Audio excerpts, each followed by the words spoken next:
I do want to say a couple things about videos 1 and 2 where we did the engine rebuild.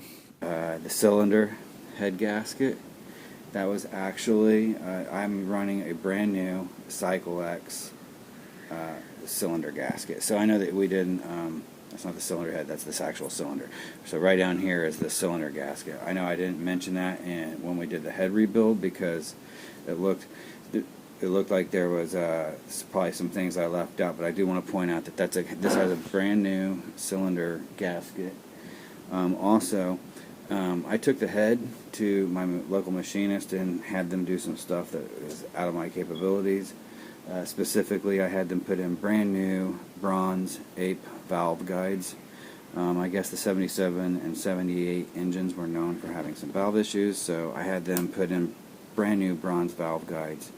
I also had them lap my valves, which included, we determined that I ended up needing to replace 3 valves. So these are things that you're going to want to do.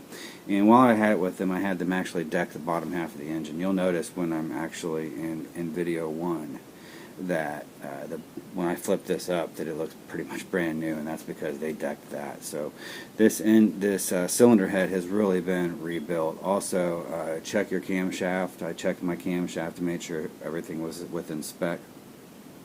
Also, this is running a brand new cam chain tensioner. Sorry, I have to remember the name of everything.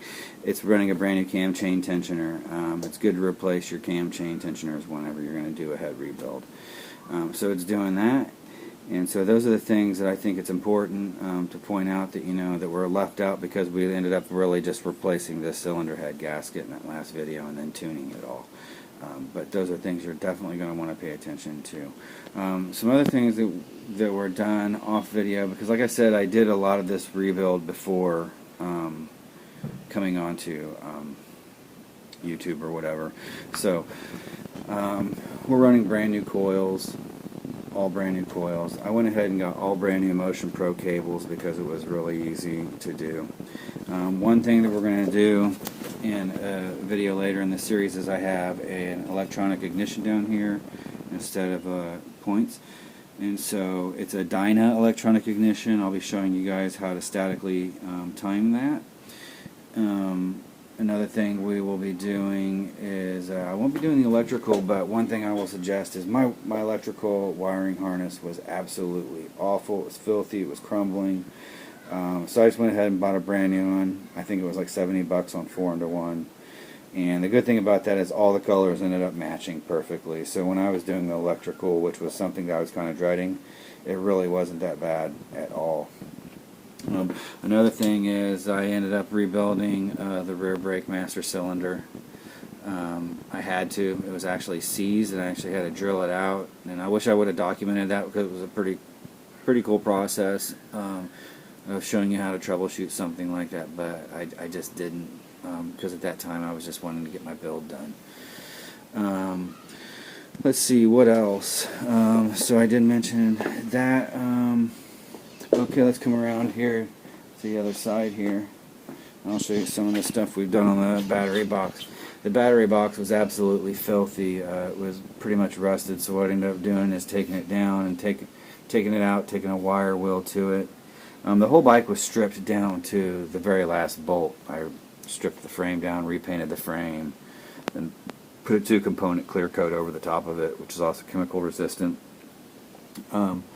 But over here, back to the electrical, brand new fuse box, brand new starter solenoid.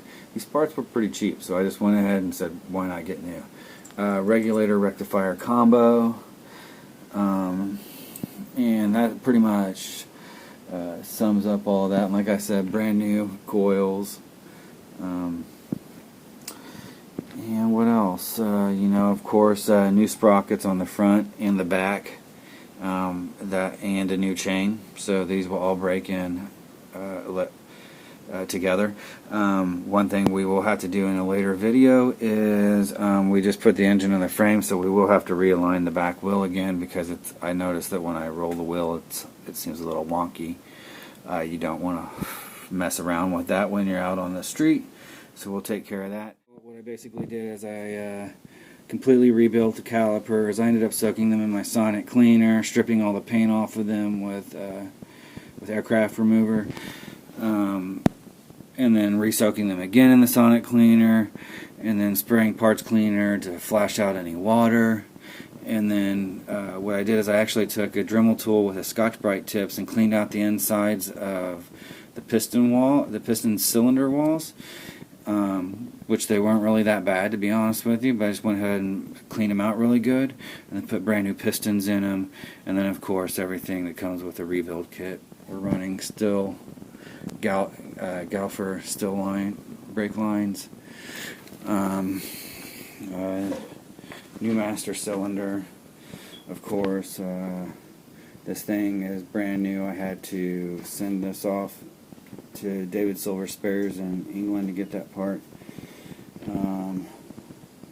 New throttle control. This is actually the original. New battery, of course, with the trickle charger. And that's all I really want to reveal right now.